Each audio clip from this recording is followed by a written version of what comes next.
Gawa kami dito, palitin ng fan blade. Ito, kakabitan natin siya ng Tranquility, 18 inches guys. Yung mga ganito daw, wala daw palag eh. Pakita natin kung totoo ba talaga. Tingnan natin kung wala ba talagang palag. Tignan natin yan guys. Iyan mo nga, Macho. Pabaliktad.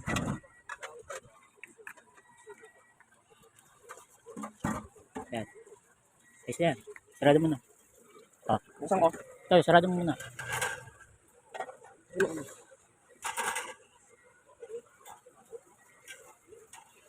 Yung ano? Hindi, okay na yan.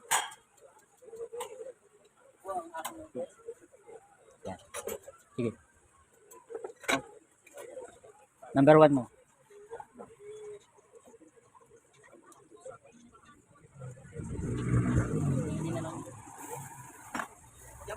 Tagal mo. Ito ko? Ito.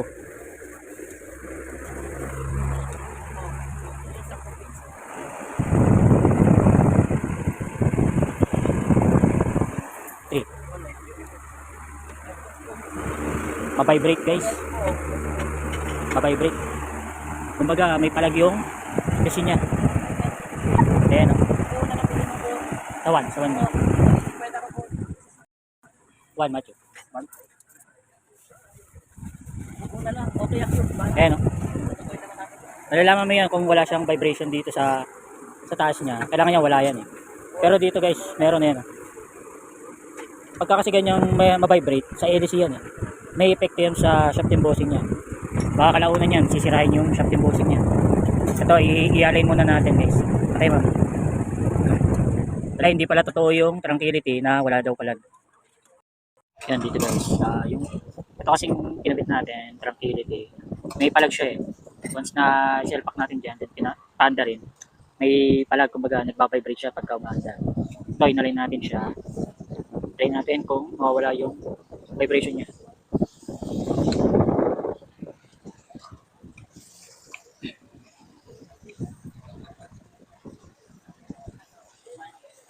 Yan dito guys, testing na natin yung inalign natin na Tranquility 18 inches. 1.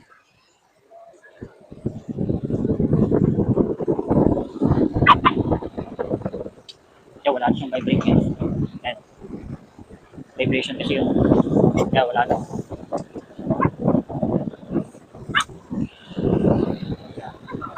Kasi pagka may vibrate guys, hindi smooth yung ano niya, yung rolling niya. Baga parang oblong ang andar niya.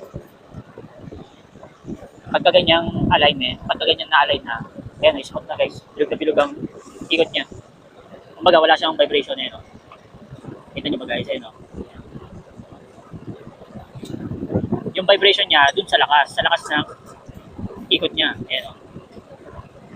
Eh, malalaman mo lang dito lang yun. Pagka masyadong malibig ka, maganyan, malibig. Yan, sa may LC ang dahilan nun guys. Ayan.